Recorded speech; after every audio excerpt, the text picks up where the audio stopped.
Welcome to the first screencast video for Intro to Human Anatomy. Purpose here is to show some different views of the body, sketch things out a little bit like an office hour, and hopefully give you a deeper understanding of the concepts from class. And today we're going to look at body cavities and membranes. So what I've drawn here is a simplified person with the mouth, the anus, and what we like to do is turn this into a ball-shaped kind of person. And what we're going to try doing is do surgery on this guy. Flip him over, leave plenty of space for all the tissue layers and spaces that we're going to encounter. Little legs dangling off the side, big belly.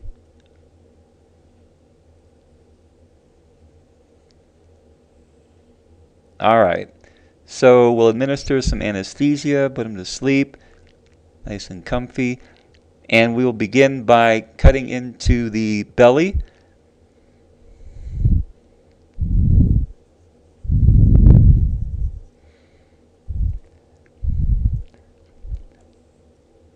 We're going to save the piece of the body wall so we can use it later. So we'll just put that up here in miniature.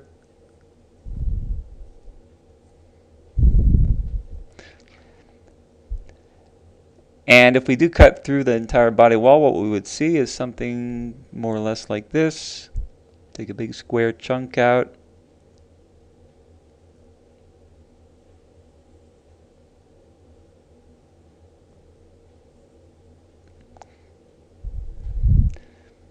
Got the edge of the body wall.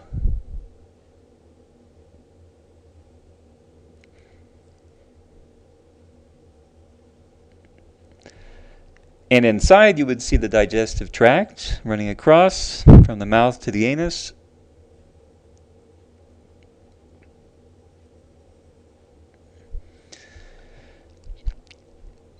And the space that you see here, so we have not yet cut into the digestive tract, but there's a space around it, and that space is called a serous cavity. A serous cavity is a closed body cavity, so it's not continuous with the outside world. And the only way we can get into it is by surgery. And its function is to lubricate and provide some space around the internal organs so that when they move around, as your muscles, your stomach contracts, your intestines and so forth, they don't get stuck on each other as they're doing their thing. Now, what we're going to see is that all these spaces and surfaces of the body are always lined by an epithelium layer of cells. And so I just want to kind of talk about the general properties here. You're going to have a space, you're going to have an epithelium,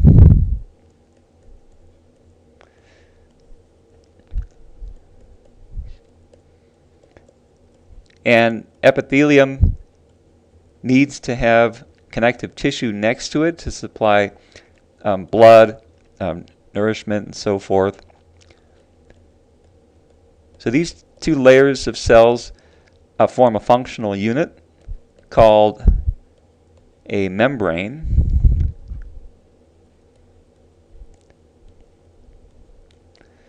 And we're going to find that every body cavity and the general body surface has a membrane.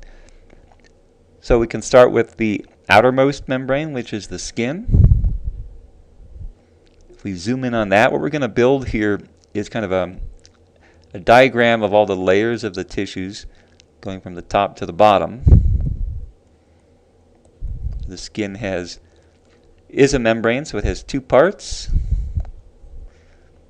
An outer part, which is the epithelial portion, consists of many flat cells for protection. In the skin, that's called the epidermis.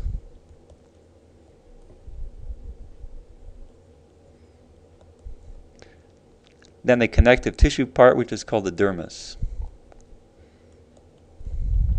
and all this comprises the skin. Every body cavity has a membrane as well. And looking at the serous cavity, what would you guess we call the membrane there? That would be the serous membrane. So there's going to be a serous membrane on the outside of the serous cavity and another one on the inside. The outer one is called the parietal serosa.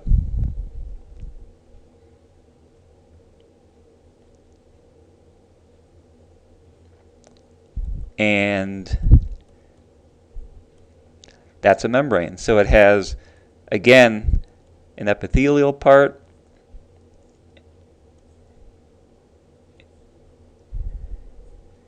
which is very thin for lubrication and very slippery, and it's called the mesothelium.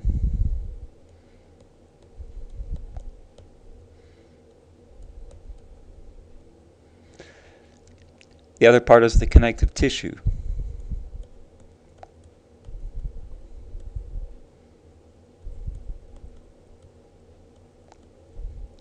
In between the parietal serosa and the skin, by the way, you're going to have mostly muscle. So we want to draw that in as well. And that's most of what we call the body wall. Things like your abdominal muscles, your ribs, things that separate the outside world from your internal organs. The other serosa is only partly visible here because we have not yet cut into the digestive tract. So we're not going to put in the details for that yet, but that's called the visceral serosa.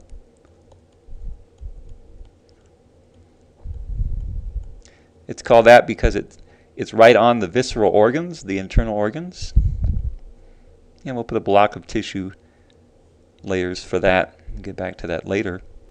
Now at this point we could think about the spaces inside the body, and what we're looking at here again is the serous cavity. And the question is, let's suppose a spider floats down from the ceiling and lands on the outer surface of your stomach. So this would be the visceral serosa of the stomach. Let's suppose a fly comes in, because this is a kind of a dirty operating room, lands on the parietal serosa.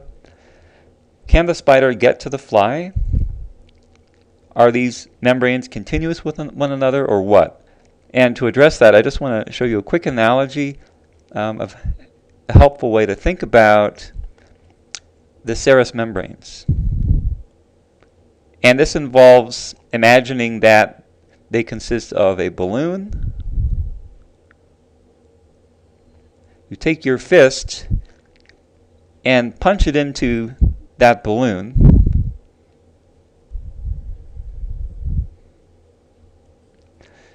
and if the balloon's partly deflated, it'll squish in and you'll have part of the balloon wrapped around your fist. This is analogous to the visceral serosa. The outer part of the balloon that surrounds that would be analogous to the parietal serosa. And the space in between would be the serous cavity with the fluid, but in this case it's filled with air. So you can see that if you're a little person standing inside there on the parietal serosa, you could of course walk around onto the visceral serosa, because these are continuous membranes with one another. It's really all one membrane, but the name changes depending on which side of it we're looking at. If they weren't continuous, there would have to be a hole somewhere, and then you'd be able to escape to the outside world, and that wouldn't be possible, because we've already said this is a closed body cavity.